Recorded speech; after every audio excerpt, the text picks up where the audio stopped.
Hello and welcome to the show. I am Kachi Ofyo, your host for the next hour, as we take a very interesting look back at a week in entertainment. So please make yourselves very comfortable and get ready for Arise 360.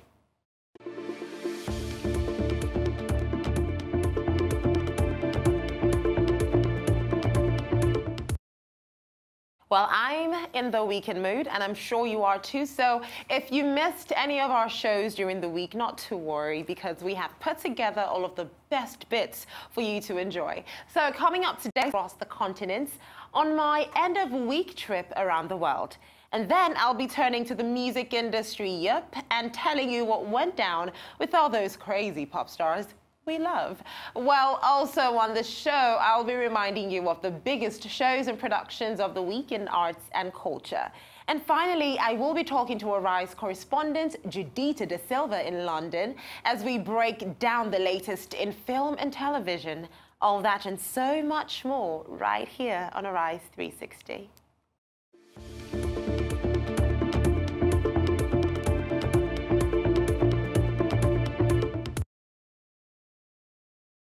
So let's start the show off today with a look back at some of the top stories that made major international headlines over the past week as we remember a week around the world.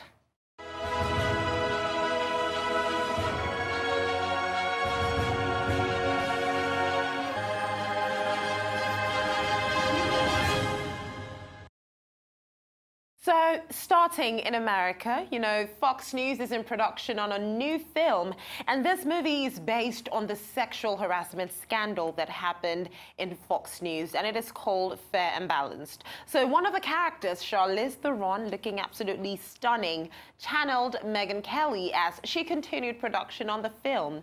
So, the actress, as you can see, was holding a paper cup in between takes on the set in downtown Los Angeles on Sunday. Well, she looks great. She looks like later on Megyn Kelly, but still talking about her.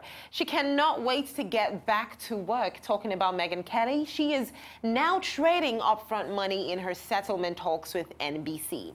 Now, she has a year and a half left on her deal, and according to sources, NBC wants to structure the deal such that she receives all the money within that time. Megyn Kelly could walk away with about $37 million in salary and bonuses once all is said and done. So staying in America, this particular story got us completely shocked. So Ellen Degeneres, yes, is considering ending her run on daytime talk. So Degeneres told the New York Times in a new interview that she's, mulling what to do once her contract comes to an end in 2020. Degeneres renewed her deal in 2016, but had been close to declining the offer that would have kept her in front of daytime audiences through season 17. The comedian and host reportedly is torn between advice given to her from two significant people in her life, her brother and her wife, actress Portia de Rossi. So the Ellen DeGeneres Show is an amazing show, and it has won 57 daytime Emmys since its debut in 2003. So let's go over to Latin America, where it was all about Miss Mexico, yes. So we all know that Miss World is the oldest running international beauty pageant. And to be honest, it has boosted the confidence and careers of thousands of women and young girls. So this year, Vanessa Ponce de Leon made history to become the first ever Miss Mexico to be crowned Miss World. Now, the event, which was held in China, brought together women who had competed in their respective categories and won together to claim the Miss World crown. The 26-year-old winner beat 117 other contestants, including runner-up Miss Thailand, Nicolene Limsnokan, Miss Uganda, Queen Abinakio, who placed third, and other finalists from Belarus, France, Scotland, Jamaica, Nigeria, just to name a few. Well, the new Miss World has a degree in international business and has worked as a model and TV host. So in Asia, Crazy Rich Asian star Constance Wu is in talks to join Sony's Screen Gems untitled romantic comedy. Now, it will have Elizabeth Banks and Max Handelman at the helm of production. So she did an amazing job in the movie Crazy Rich Asians, and of course she has awards nominations to prove. Wu broke out in ABC's sitcom Fresh Off the Boat. Then she portrayed the central character Rachel Chu in Crazy Rich Asians. The movie has grossed $237 million worldwide since its release in August. Another interesting person from the sitcom Glow is actress Kimmy Gatewood, and she is also going to be making her feature directorial debut on the project. The series is about a woman who becomes pregnant with 2 babies from 2 different men.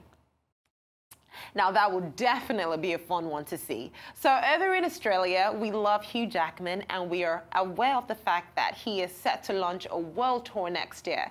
And during a little Q&A session with the Hollywood Reporter, we got to understand just how much the project means to him.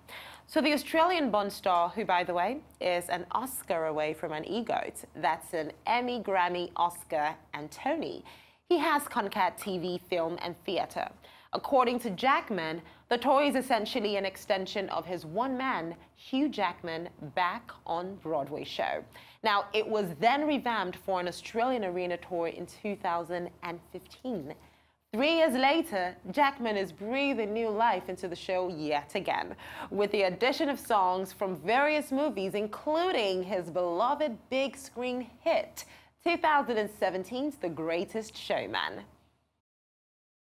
And to Europe now, Eileen Franciosi from The Nightingale, Ardalan Esmaili from The Charmer, and Elliot Crosset-Hove from The Winter Brothers are amongst the 10 actors and actresses who have been named as the European Film Promotion's shooting stars. So yes, they are new, but the new crop of up-and-coming talent for the 22nd edition of the program will be honored during the ongoing Berlin Film Festival. So the 2019 honorees were chosen by a jury comprising U.S. casting director Avi Kaufman, film critic Tara Karadzica from Serbia, and Macedonian director Tiona Struga. So, I mean, we also have Ingvar Sigurdsson of Iceland, who was a shooting star in 1997. Well, we're still anticipating the amazing Berlin Film Festival. It will take place from February 7th to 17th. And over in the UK, while the rumors are still flying everywhere about her alleged difficult behavior and her staff quitting for that reason, Megyn Markle is still looking as elegant as ever. Yes, she graced the 2018 British Fashion Awards earlier. Now, the pregnant Duchess of Sussex surprised attendees when she appeared as a special guest to present the clear white color of Givenchy, who made her custom-made dress on her wedding day, with the British Women's Wear Designer for the Year award. Now, for the festivities, this one definitely made the rounds. The 37-year-old Markle wore a bespoke Givenchy gown. Amazing. And then, as the fashion risk taker she is, she rocked plum nail polish. Now, this was major because it is a no-no for members of the British royal family. So after presenting Keller with the award, the designer thanked Megyn for enlisting her to bring her dream bridal gown to life. It is such a pleasure to be here in my new home of the UK. The winner this evening is Claire Waite-Keller. This woman is so amazing, and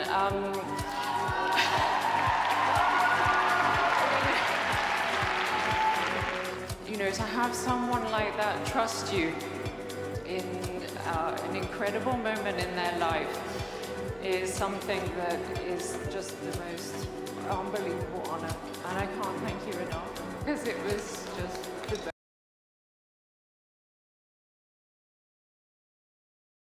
Amazing. Well, in India, this story literally had everybody's jaw dropping. So a string of Bollywood stars, famous politicians, and other celebrities poured into the 27-story Ambani residence for the marriage of the two billionaire families, yes, their kids, on Wednesday evening. So the power-packed guest list included Indian actors Amir Khan, Aishwarya Rai, Abhishek Bachchan, and Rajinikanth, and of course, former Indian Finance Minister P. Chidambaram. So the groom, Anand Perumal, is the relative papa. Now, papa in the sense that, you know, everybody wants to be this kind of papa. His father, industrialist Ajay Perumal, is thought to be worth 10 billion US dollars. Now, to be honest, Indian weddings are famously elaborate, you know, driving many families into debt with expectations that they invite hundreds or thousands of people and, of course, arranging professional song and dance shows. Well, that's not likely the case. You know, they also had Beyoncé at that wedding as well. Well, finally to Africa, Davido's Assurance, Wizkid's Fever, and Olamide Science Students are the most searched songs and top trending songs in Nigeria for 2018. So this is according to the Google Top Trending Songs of 2018 list released on Wednesday. So Davido had 4 entries, on the list of most searched songs, while Wizkid had 3 and Olamide earned 2 songs. So let's get talking about this situation. Tiwa Savage and Wizkid got people talking with the Fever visuals, and it garnered about 11 million views on YouTube. And then to Assurance, you know, told the story of Davido on holiday with his girlfriend and muse for the song Chioma. The song so far has garnered 30 million views, over 30 million views. And then let's talk about the science student video that began the Shaku Shaku trend. It has garnered over 10 million views, and it's just absolutely amazing. And also in Africa, Quantico star Pearl Thusi is set to star in Queen Sono. Now, this is Netflix's first African original series. So Thusi, who starred as series regular Diana Mampasi in the ABC drama, is set to play a highly trained spy in a South African agency in the series. Now, we will see Thusi's character take on very dangerous missions while also facing challenges in her personal life.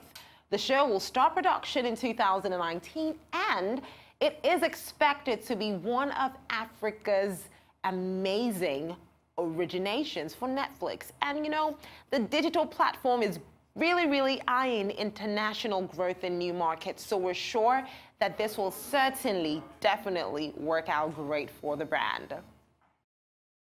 Well, that's a bit from our week around the world. It has been a great week, honestly, and we're not done.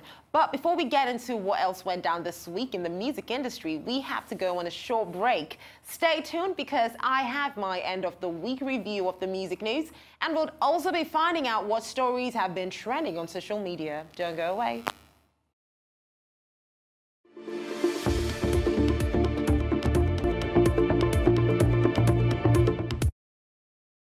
Back to Arise 360, I'm your host, Kachi Ofia. So as promised before the break, it is now time for us to take a look back at the past week of music news.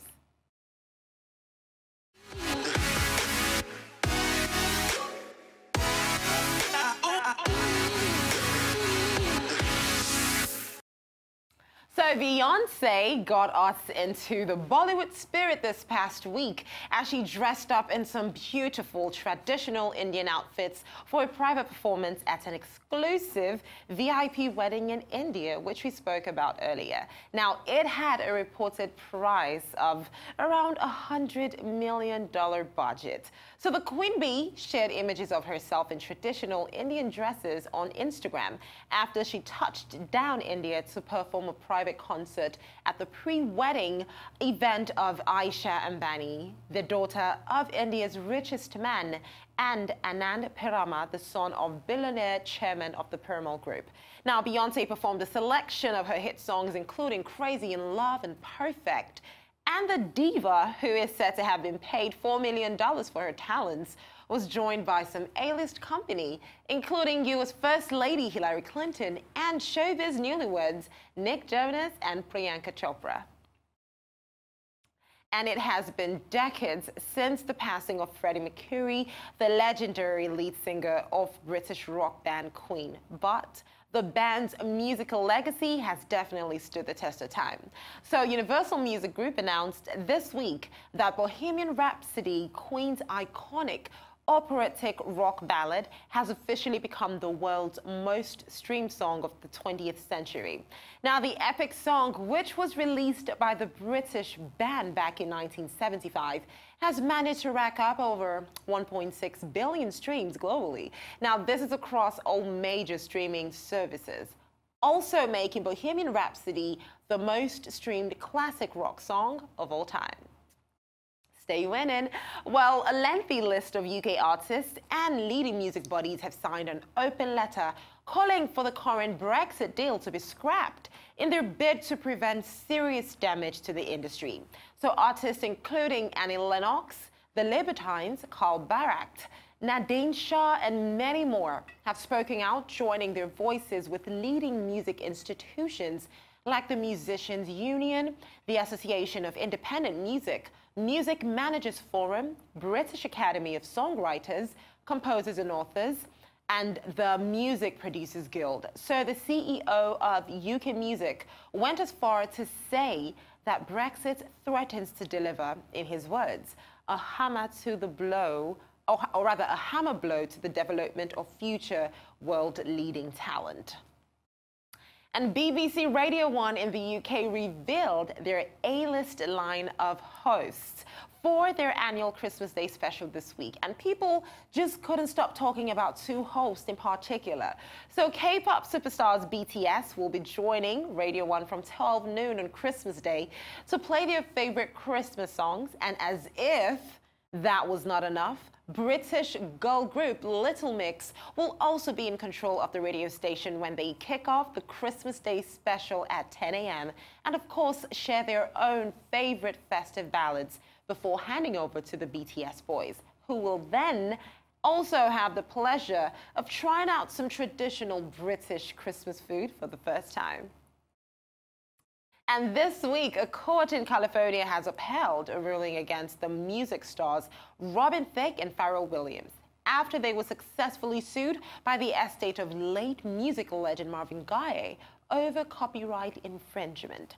Now, this all centers around Robin and Pharrell's global hit song Blurred Lines. In 2013, Marvin Gaye's estate filed a lawsuit claiming that the song was a copy of Marvin's 1977 hit, Got to Give It Up. Now, the court ruled against Robin and Pharrell in 2015, but the singers appealed the decision and then they lost again. So the pop stars have now been ordered by the court to pay Marvin Gaye's estate a settlement fee of $5 million. Wow. Well, that is all the music highlights from this week. So let's move straight on to social media and find out what's trending.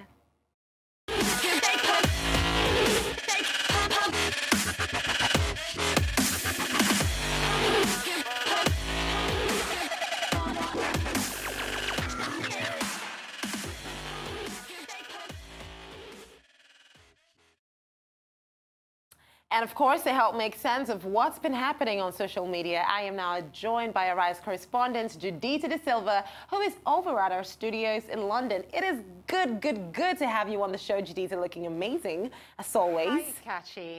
It's Friday. Absolutely.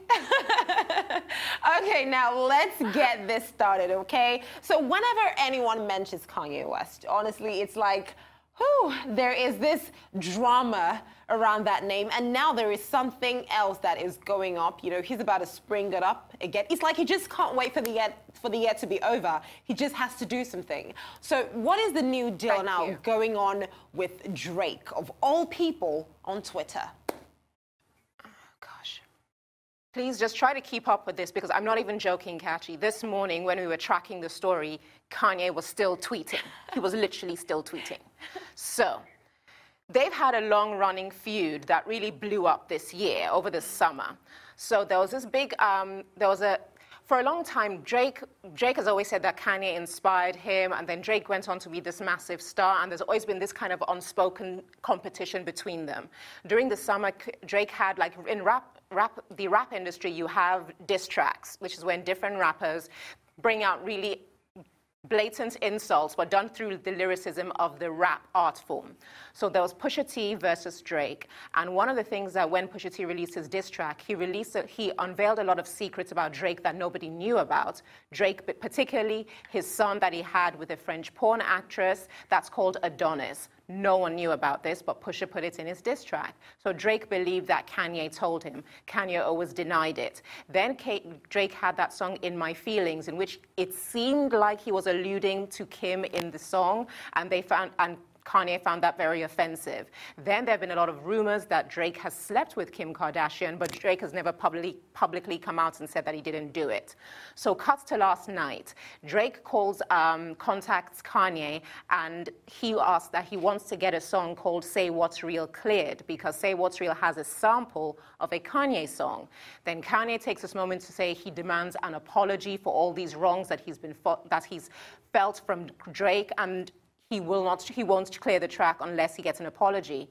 Then he goes to Twitter. He picks up the phone, and the tweets just keep coming and coming. He says that he's disrespected. He says that Drake is fake. He says that Drake was trying to take money out of his children's mouths, because Drake had a line in one of his songs where he told a girl not to wear Yeezy 350s around him, and Yeezy are the trainers that Kanye designs. So Kanye believes that this was Drake trying to destroy his fashion career and ruin his business.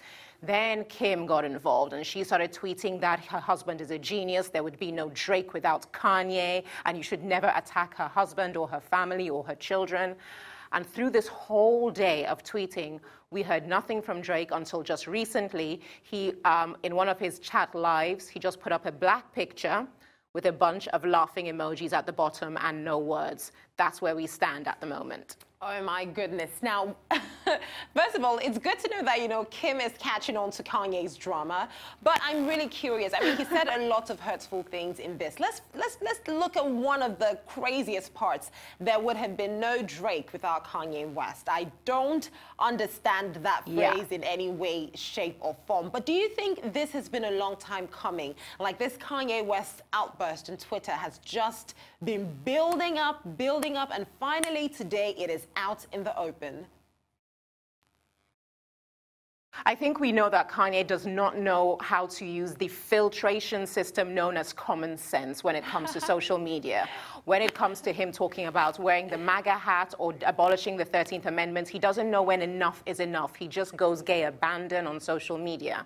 But the thing is, you're right, this has been a long time coming. The issue that everybody knows inside the music industry is that the chip on Kanye's shoulder is Kanye desperately wants to be important beyond music.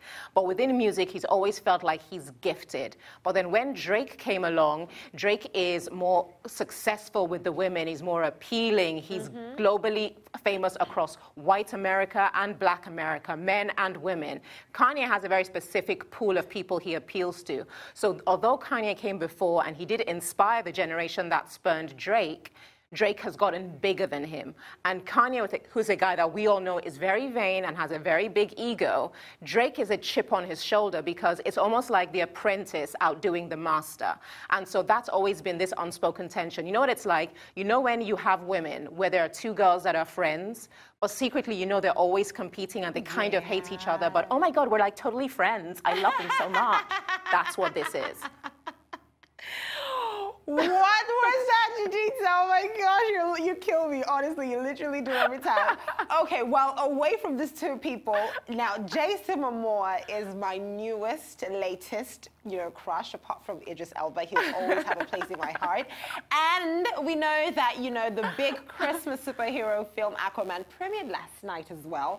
And of course, it had Jason Momoa there, and, he's been causing some type of sensation. So please, tell us more. Okay, everyone's talking about this. This was out in Los Angeles, the premiere of the big Christmas movie, like you said, Aquaman. And Jason Momoa went there with his two kids, he had with the famous actress from The Cosby Show, Lisa Bonet. And what they did is, in the movie of Aquaman, his father is played by Tamara Morrison, who's of Maori descent. And so they did this hacker dance. They had a blue carpet rather than a red carpet because it's a water movie, and his kids join in, and he had his Aquaman trident, and everyone got very excited because Jason Momoa has his personality that's larger than life. He's tall, he's broad, he's very masculine, but he's so fun. And seeing his kids get out there with the dancers doing the haka, everyone was tweeting about it and sharing the video because they just felt it was a different way to go about being a premiere. It wasn't stuck up, it wasn't uptight. The after party was at the Roosevelt Hotel, and they all had pints of Guinness, which they poured themselves, and they partied the night away. It was really great. I got so lost watching that beautiful flexing of a dance step. I knew it just went really quiet. But anyways, Judita, that was amazing. You see, I love how fresh and how, simple, as you said, the premiere was. But then let's also talk about somebody that is just so free with life, Oprah Winfrey. Now, she has been going viral on Twitter. So what's been happening there? Yeah. Okay, so basically there's this Twitter user named Spencer who works over at the tabloid company BuzzFeed in America. And he just found an old episode of the Oprah Winfrey Show. And before we talk about it, let me actually show you the clip. It's about Oprah eating chicken that wasn't seasoned. And remember, she's an African-American woman. So here is the video of Oprah eating that chicken. You like it? I hope so. Just say yes. No, no.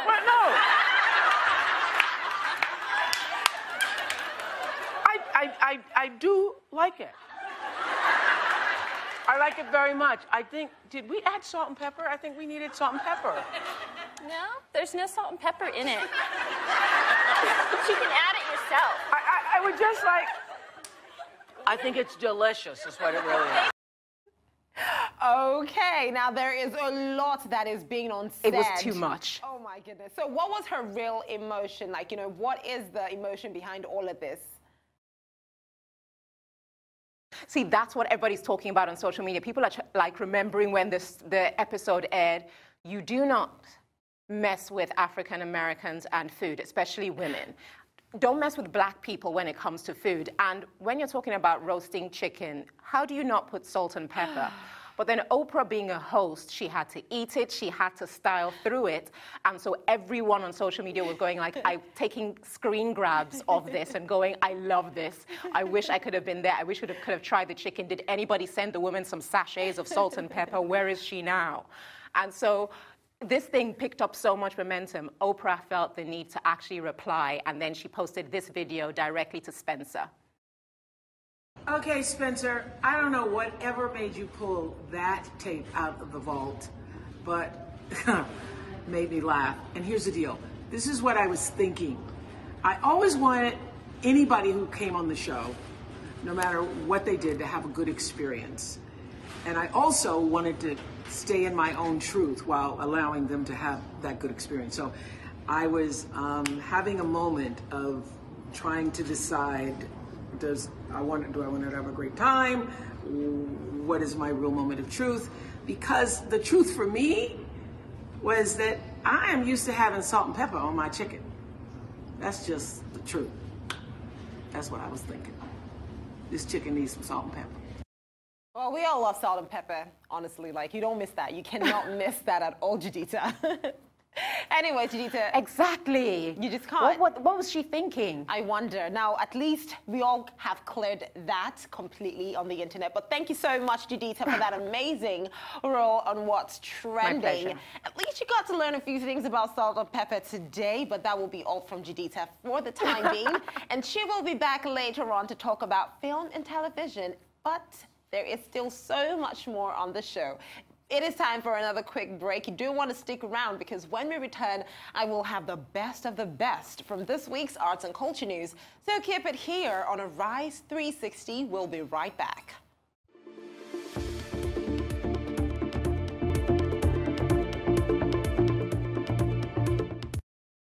Welcome back to Arise 360. I am Kachi Ophia. So with so many new shows in town, it was Definitely a great week of entertainment in the world of arts and culture.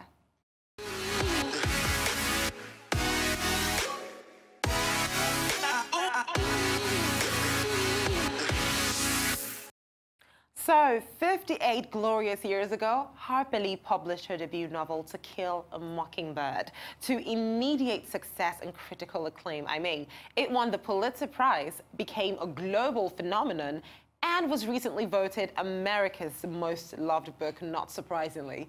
And now, for the first time ever, the beloved book has been brought vividly to life on the Broadway stage for a new generation of fans. So actor Jeff Daniels plays lawyer Atticus Finch, who defends a black man accused of raping a white woman in the age of Black Lives Matter and the Me Too movement. Let's be honest. This is a story that explores themes that ring as true as they did back in the 1950s when Lee wrote this book. And multi-award-winning actor Bryan Cranston has made a long-awaited return to Broadway with Network, and what a return it was.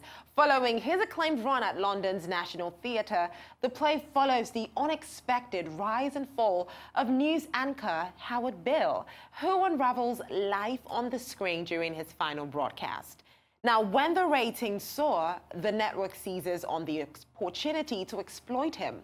It's based on the 1976 film of the same name, which won 4 Academy Awards, including Best Original Screenplay.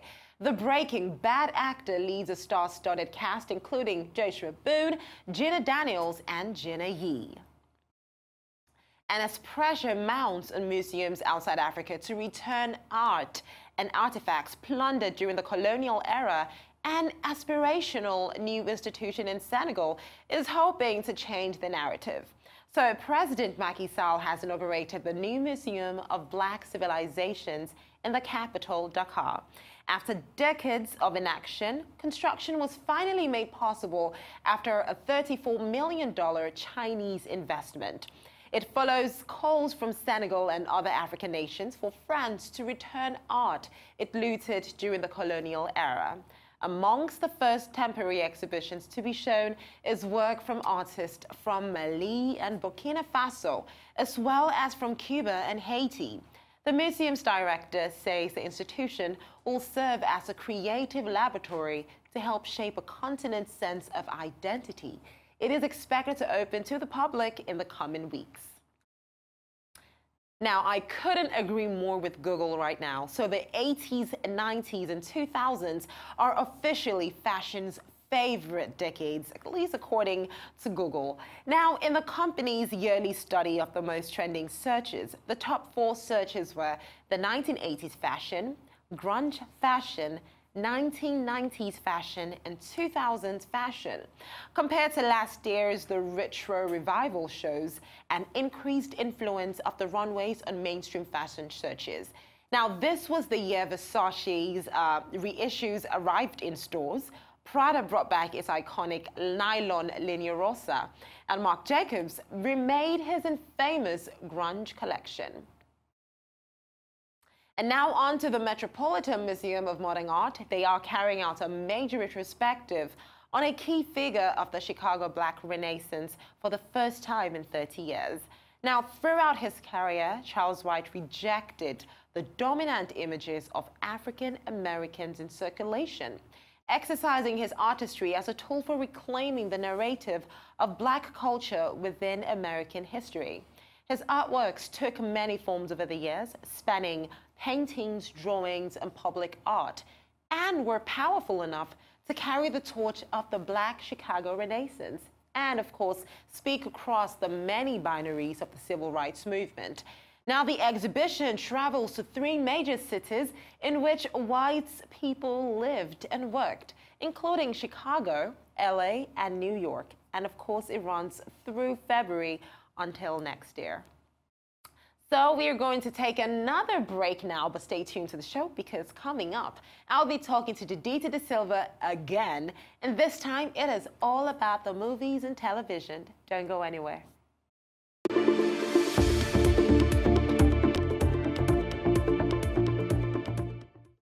Welcome back to Arise 360. I am Kachi Ophir. So it is the final part of the show, and we always like to cap things off with a look at film and television.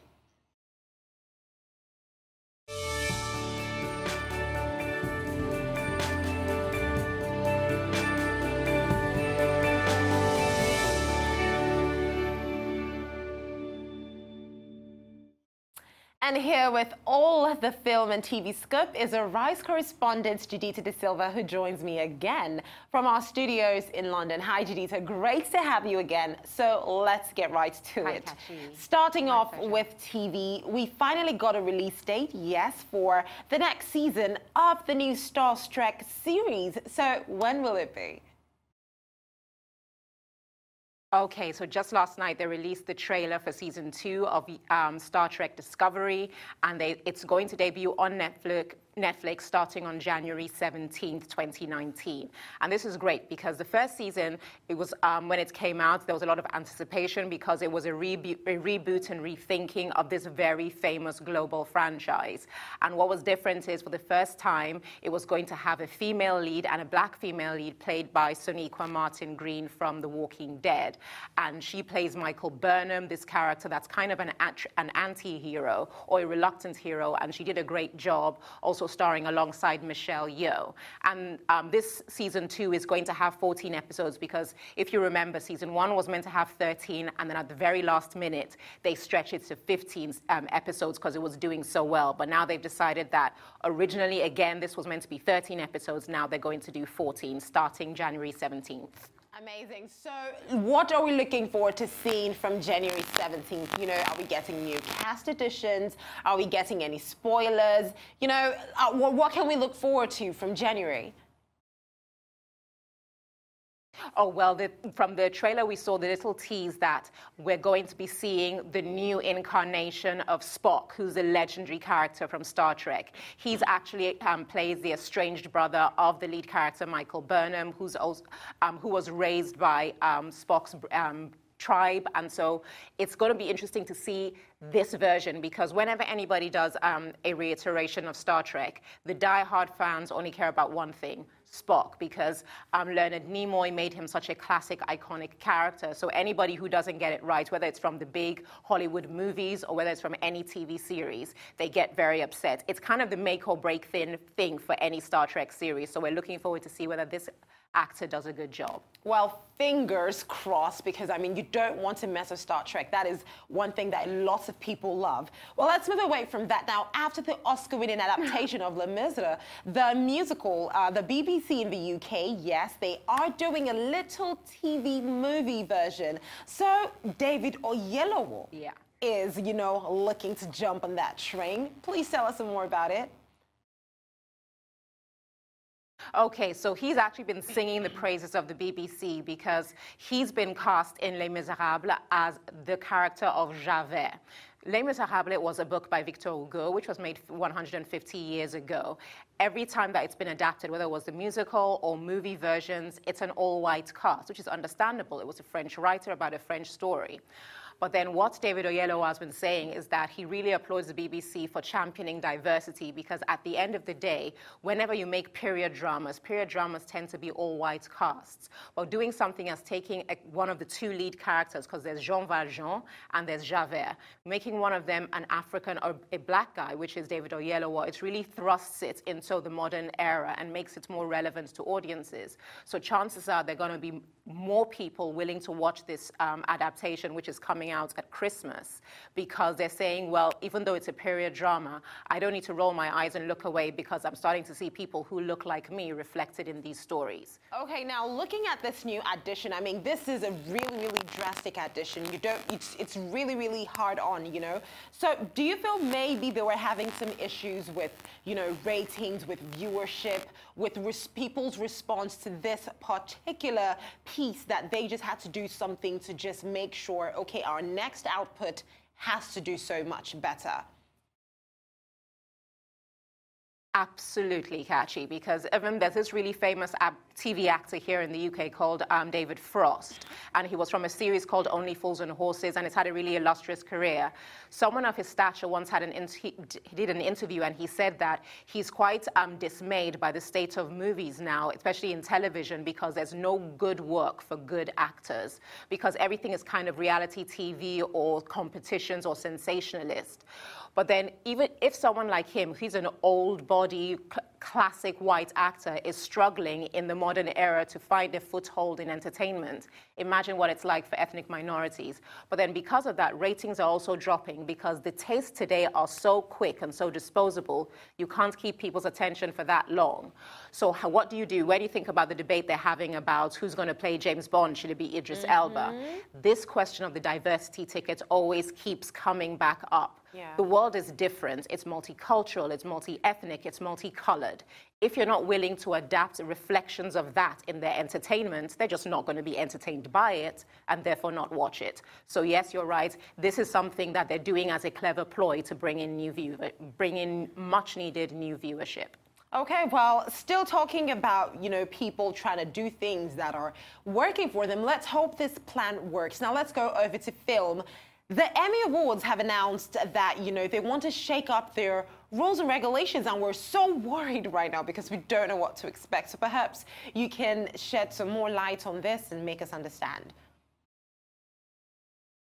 I think we don't need to panic too much, but what the Emmys have said is that in their TV movie category, you will not be eligible for nomination if the length of the total film is less than 75 minutes.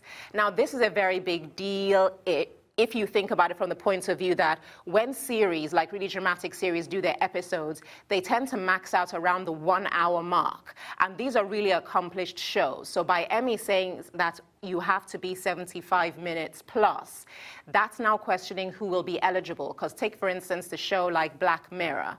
Last year, it won Outstanding Movie, the Emmy for the Outstanding Movie, for the episode called San Junipero. But this year, come next year, it wouldn't be eligible, even though that was an exceptional episode. However, Black Mirror is weird because some episodes are longer, some are shorter, and an episode like USS Callister was 76 minutes, so that one would qualify. But the general big-ticket series that do movie-like episodes and really invest big budget in movie-like episodes are now thinking they can never get a look in because your TV, you only can go up for TV awards, but now you're not long enough to get the category that you would be shooting for. And in the nature of television, who's going to allow somebody to have a series with 75-minute episodes at every hit? It's going to be hard to navigate. Honestly, I mean, I'm not so scared anymore, but now I'm thinking in terms of, first of all, a lot of these series are on TVs, and you know, certain networks that would tell you, okay, this is what you can, this is the amount of time you can allocate to this. And in terms of people even getting the jobs, are we now going to see a situation whereby a lot of actors and actresses are now tilting away from series that do not fit into this plan because, oh, I want to have an Emmy, so this does not in any way guarantee me one, so it might as well not even be worth my time? I think what's going to happen is adapt to survive. Because when you look at a series like, for instance, Sherlock, which stars Benedict Cumberbatch, or something like Luther with Idris Elba, the key is, like I say, this is the golden era of television.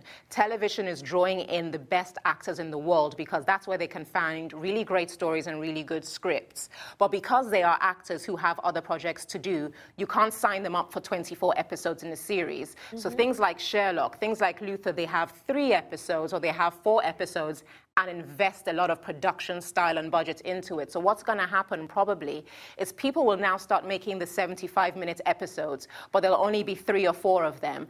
Because there's only 3 or 4 of them, the big names can commit. When the big names commit, then you're now eligible for really, really going for those great categories at things like the Emmys. Exactly. Now that makes sense.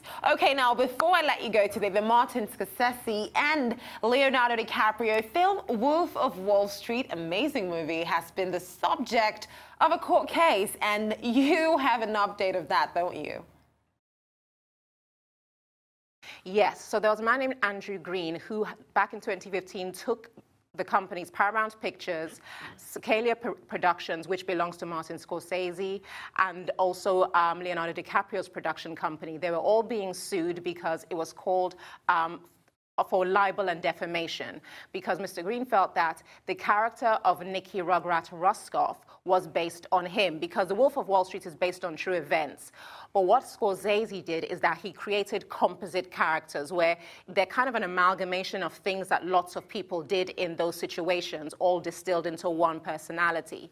But then Mr. Green was saying that the Nicky character was based on him, and he didn't like the fact that there were scenes where he was at a party, bachelor party with prostitutes and carrying trays of illegal drugs, and so he felt that was defamation of character.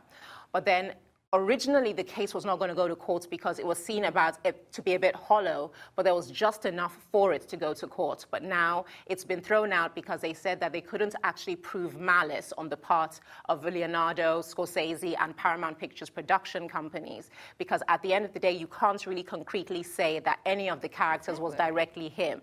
They kind of were an amalgamation of a whole bunch of things. So now the case is out, and thankfully, Leo and Scorsese can walk off into the sunset without any more stress. Absolutely, but perhaps just assuming, so we can understand the gravity of this situation, if it wasn't thrown out and perhaps, you know, they actually still kept it in court and perhaps they actually got into trouble, what kind of sanctions could have been placed on this movie Wolf of Wall Street and, of course, the characters involved? The key, it ranges, because it could go from anything to the film being pulled or the film being re-edited or a really big buyout. We kind of know the nature of Hollywood. When these cases go to court, it probably would always end up in money. Some might offer to just edit him out of the film, but rather than that, he'll probably take a financial settlement, and I think that's what he was shooting for. But unfortunately, there wasn't enough meat in the case or enough to prove that there was any malice or intent on the side of Leonardo DiCaprio, Paramount Pictures, and Martin Scorsese, so it's not going to happen. But had it happened, like you said, it probably would have been one of those three options: re-edit it, pull the film, or pay a big financial settlement. Well, thank goodness it was pulled out. Well, before I let you go, Judita, today, we know you have a little something for us before we end the show. So what would the final video for today be? Oh, it's going to be a great one. So it's about a bunch of former special forces, 5 friends who used to all be in the U.S. Special Forces. They decide to stage a heist in South America. It stars Ben Affleck, Pedro Pascal, Oscar Isaacs, Charlie Hunnam. It's a great cast. It's coming out on Netflix next March in 2019, and it is called Triple Frontier, and I hope you like it.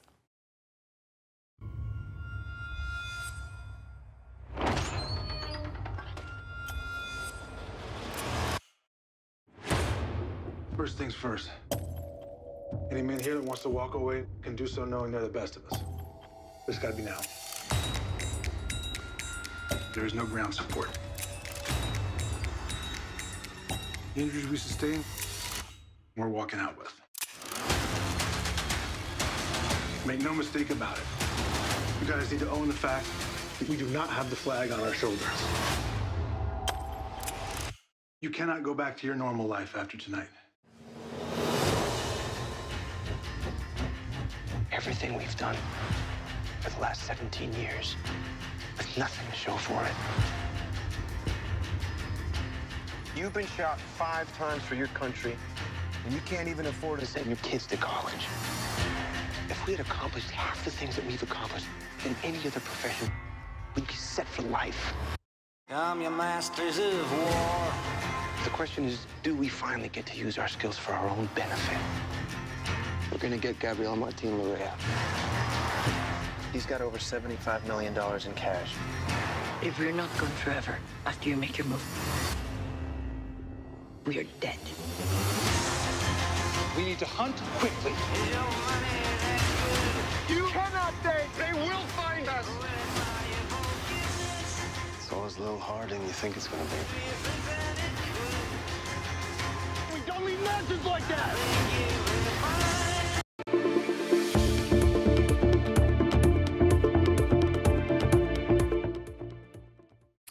Well, that is all from Judita De Silva at our studios in London, and that is almost the end of the show. But before we go, here are a couple of things for you to enjoy this weekend. Now, if you like a treat, or if you feel like a trip to the cinema, check out this new superhero film. It's the hotly anticipated animated feature about an evil mastermind that brings different versions of Spider-Man to Earth from different dimensions. It's called Spider-Man Into the Spider-Verse, and it's out in cinemas this weekend. Now, if you would rather stay home and, put your feet up, enjoy a glass of whatever you like, then we highly recommend the new film by Oscar-winning director Alfonso Cuarón. Now, it is based on his own childhood. It paints a picture of family life in 1970s Mexico. It is also getting a lot of Oscar buzz, so definitely check this one out. It is available on Netflix from this weekend too. And that brings us to the end of the show. From all of us here in Lagos and over in London, thank you so much for watching the show. Now remember that you can catch us every single weekday by 4 p.m. right here on the Arise News channel. So until next time, all that remains for me to say is I am Kachi Ofie, and this has been Arise 360. Goodbye.